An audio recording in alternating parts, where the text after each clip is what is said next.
Good afternoon, everyone. This is the illustrious Mr. Trivia for the Top Rope Report. As you saw before the show started, this show today is dedicated to the memory of Mrs. Carol Avery. I understand from her son Mike, a big NEFW fan, that she passed away last night. So the show will be dedicated to her. And what a show we're going to have this afternoon. On the line with us right now, I've been waiting for this interview. This guy's got a lot to say. So on the line with us right now is, I don't know if I should say this, if I should say it with kid gloves or not, but is former NEFW heavyweight champion, Mr. Kristian Frost. Kristian, are you there? I am here, sir. How are you? Very good. Welcome to the Top Rope Report. Thank you very much for having me. Excuse me? Oh, yes. Oh, no, not a problem, sir. We're glad to have you on. I understand that you've got a few things to say as opposed to why you were fired by NEFW, and I understand that you're having an issue with Joey Bricko from CTWE. Would you care to expound on those?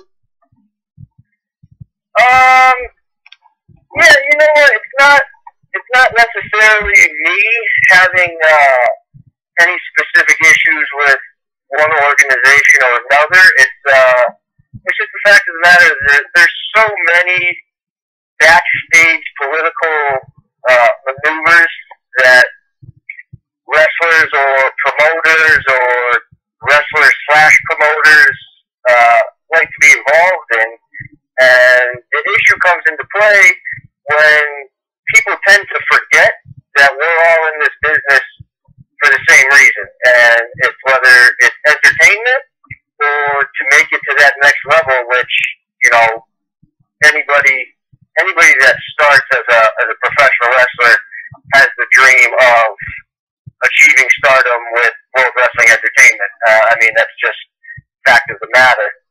And, you know, the backstage politics tend to outweigh our performances in the ring, and it affects angles, it affects storylines. You know, obviously everybody wants to keep a hush-hush on situations that involve their companies and the downsides of them. But you know what? It's to the point where I've been around this business.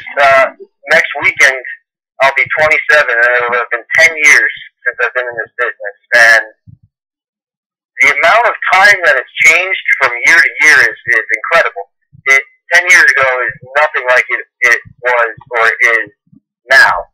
So, you know, everybody knows Joey Bricko has his promotion, CTWE, here in Connecticut, and everybody knows that Chris Camaro and Eric Newton are co-owners of the newer promotion, NEFW, run basically out of Massachusetts. And for whatever reason, between the two of them, there's always been, since day one, issues and drama and political, you know, BS. And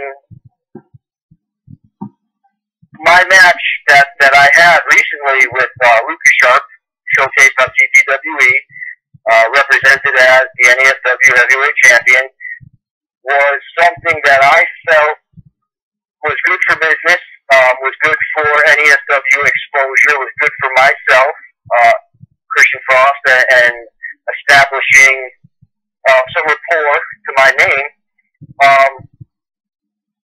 You know, and unfortunately, after watching my match, once it aired, I didn't realize the commentary that was going to be made during the match. Yes, so I was kind of upset to hear, you know, some of the remarks that were made about my wrestling ability, about my representation as a wrestler or a professional. You know, the fact that they neglected to even mention the promotion that I was a champion for was kind of, you know, whether it was a slap in the face for NEFW, but it felt like a slap in the face to me. You know, here I am coming out as a champion. I've got my belt. I'm representing another company, and I'm representing myself. And, you know, basically, with CC LaSalle or Joey Bricko or whoever decided that, you know, it was a good idea to degrade NEFW and my ability, regardless of me being fired now, you know, it's promotional wars now comes into play, and it's more it's politics again. It's just backstage politics. So as of late, I've been the guy to post these shoot promo videos and post these shoots on other workers and on Yes. other companies, and I've seen them. Yes. you know, yeah, and it's, you know what, it's time for people to take a stand. You know, we're always told do it the right way. You know, we're taught from day one to, you know, suck it up and you know, if you do it the right way and you follow directions and you play by the rules, you know, that's the way it's supposed to be. But like I said, man, I've been in this business almost 10 years. I've had the fortunate opportunity of working with WWE multiple times last year, and being on that stage and seeing what it takes to be there and what you need to do to make a name for yourself. Because like I said in my last promo, nobody's going to do it for you.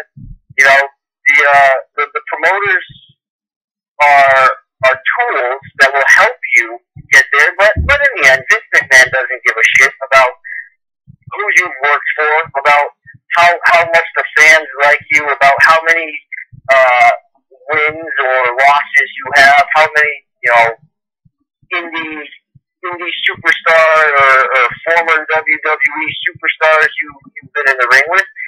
It all comes down to money and entertainment, and if you got a sellable quality to yourself.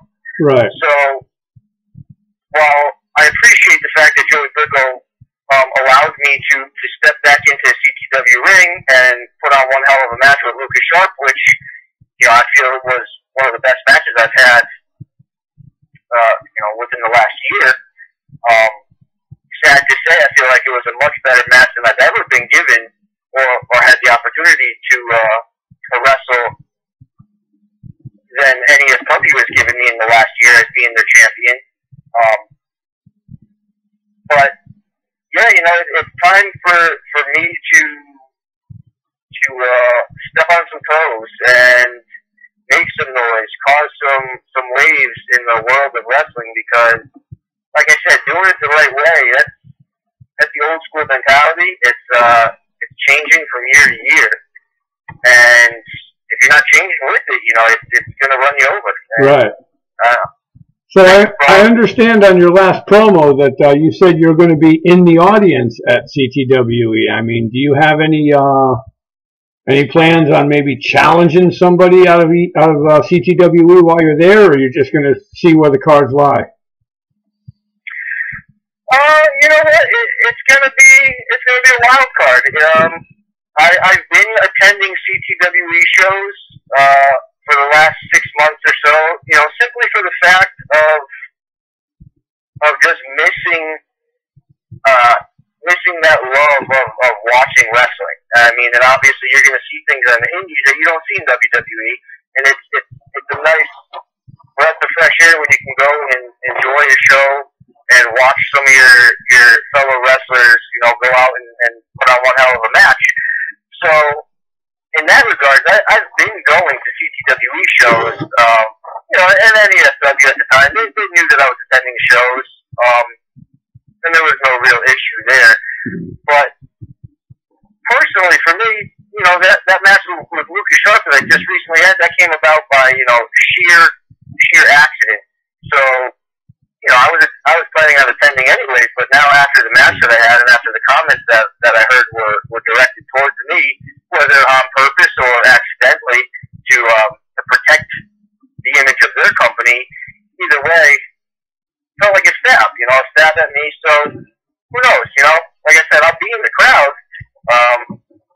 I'll probably get in front of CC LaSalle. You know, I'll make mention of Joey Briscoe.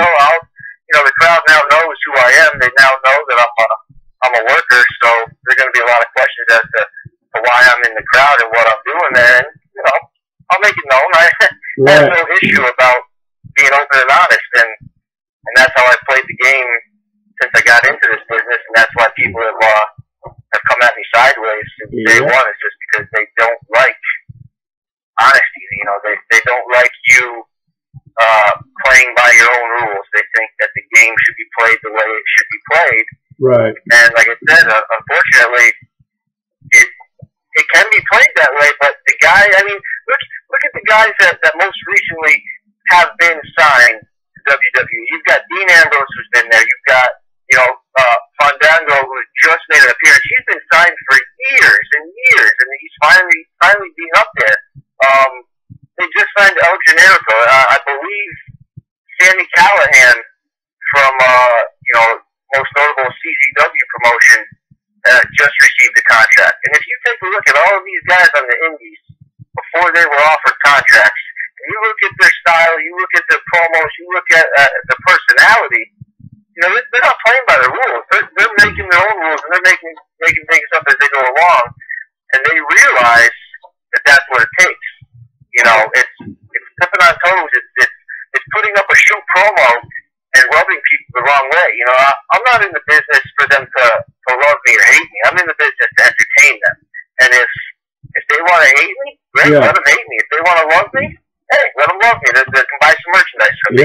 But either way, they're going to buy a ticket. Exactly. Or they're going to be, wondering, is this real? Is this, we know wrestling's fake to an extent. We know it's storylined and angled out and written down.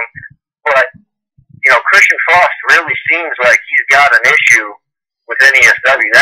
That seems real to me. Christian Frost really seems like he's got problems with Jimmy Miaz and with the DPW guys. Is that real, or is that for entertainment purposes? And I think that if you play your character well and you're honest, and it rubs people, it brings that reality and realism back to the business, which I think is what we need. Right. Whether it's on the indies or TNA or WWE or Dragon Gate or wherever it is, it's entertainment, but we gotta bring back. Man, I know that match was good because of the high flyers, and I know that match was good because they had some hard hitting, hardcore stuff, but right. That promo that Christian Frost talked about, and he seems like he really means what he says, and he seems like he's really got an issue. And if anybody wants to step up to the plate, like I said, and I heard there were rumors about some of the boys in the back that they were upset and bothered by me being at the last CTWE show, especially being in the back with another promotion's championship belt. They were definitely rubbed the wrong way. But again, this is all hearsay. Nobody's got the balls to come up and say something to me. It's all behind the scenes. It's all Facebook posts or I got a prank phone call 11:30 the other night, talking about how I'm a scumbag and this and that, and I'm not a professional. And it's like, if you're gonna call me from an unknown number and you're gonna disguise your voice, and you think you're gonna get any recognition or quality, notice from me, I don't give a crap about you if you can't even tell me who you are. Right. How am I supposed to address you? Exactly. Well, Christian, I hate to cut you short, but we're kind of under a little time restraint here, and I was kind of glad that you were able to come out here and join us and air some of your grievances. I've seen you wrestle before in the past, and I believe you're a very, very good talent, and I hope that wherever you decide to wind up, whether it's CTWE or any other organization, someday I can tell my kids when I see you in the WWE that I spoke to that guy. I appreciate that, my friend. Christian, on behalf of the Top Rope Report, this is the illustrious Mr. Trivia saying we'll see you at the matches. All right.